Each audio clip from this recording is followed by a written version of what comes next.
To explain Branch, you kind of have to explain the whole world that the trolls live in, which is a very happy-go-lucky, singing, dancing, overjoyous,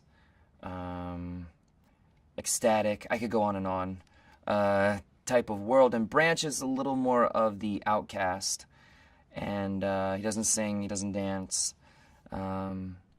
He's constantly cautious because, and in the movie, funny enough, warns Anna's character, Poppy, that if they continue to keep singing and dancing and making so much noise, they're going to attract the Bergens, which are, life-size sort of villains in this movie, and they happen to eat the trolls because it makes them happy when they eat them. I think Branch is probably closest to Poppy other than any other of the other trolls, but mostly because Poppy is pretty persistent and trying to always cheer him up, and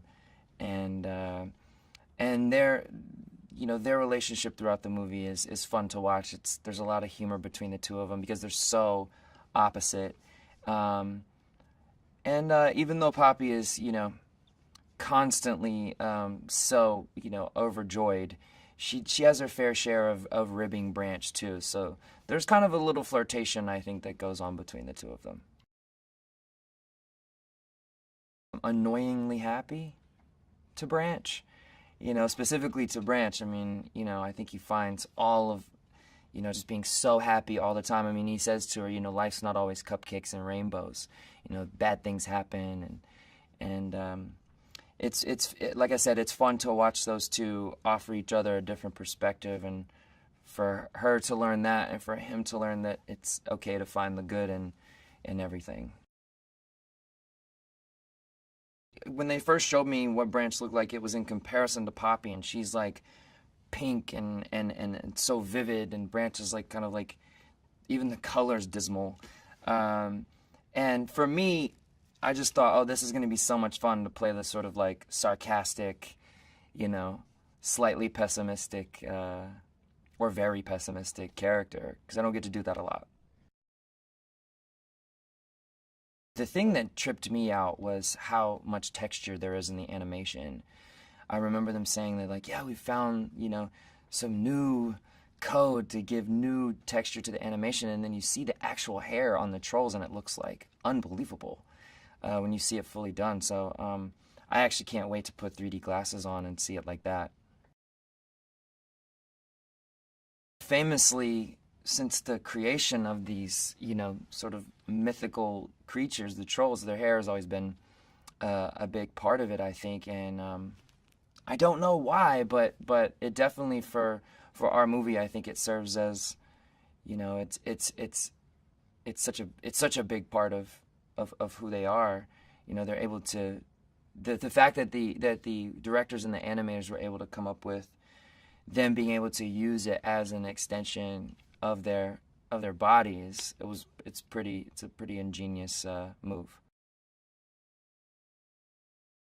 Even though they're so different, they for me it was kind of it's a little bit of a cheat code, because they were informing each other for me, because I could create music because I got to see so much of everyone's character to create music for certain scenes, so I could really play up on that and be inclusive of all of those little idiosyncratic things that each actor's character has, and then to jump back in and do the voice as I'm sort of creating the music. It informs you of how, because my character doesn't sing and doesn't dance, it informs you how you can, I was able to actually create a little bit of dialogue that plays up on that, and I probably wouldn't have had that instinct if I wouldn't have been working on all the music at the same time.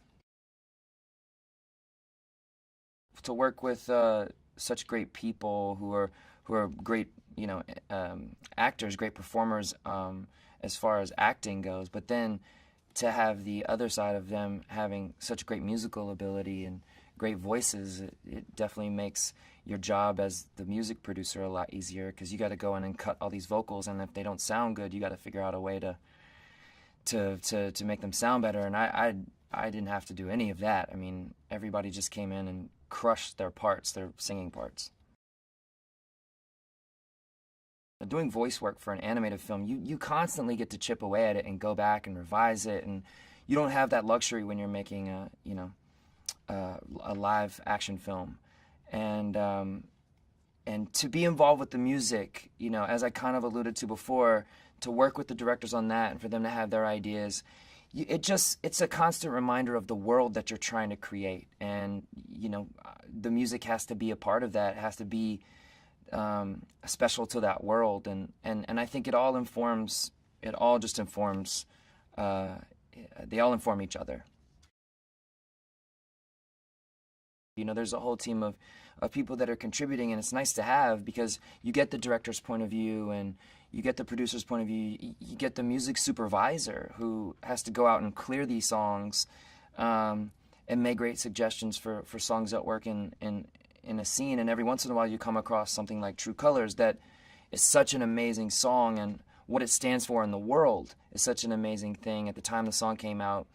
And then to have it literally mean something in our movie, it becomes a no-brainer. Like there's no other song that will work in this scene. So I think what you do is you go, okay, sonically, what's happening? Is this an intimate performance? Is this a big production style performance? And then you try to acoustically accompany the moment. I think the message of this film is that finding your inner happiness, it really is a choice, that it's there for you to choose to have. And I think it's fun for me to be the character that kind of gets to have that transformation in the movie, to be one of the characters that has that transformation in the movie. I think this movie's about, finding your inner happiness, and that doesn't and shouldn't depend on anything that's external. It's a animated modern musical adventure, and it's a comedy. I mean, it's kind of like, I think it's everything you'd want in a family film. You get the adventure side. There's a ton of action in it. There's a ton of humor, and again, that humor that I think DreamWorks has basically sort of copywritten, which is there's the jokes that only the dads get and the moms get, and then there's jokes for the kids, and also too, it's just got a great message. And so I don't know what more you could ask for.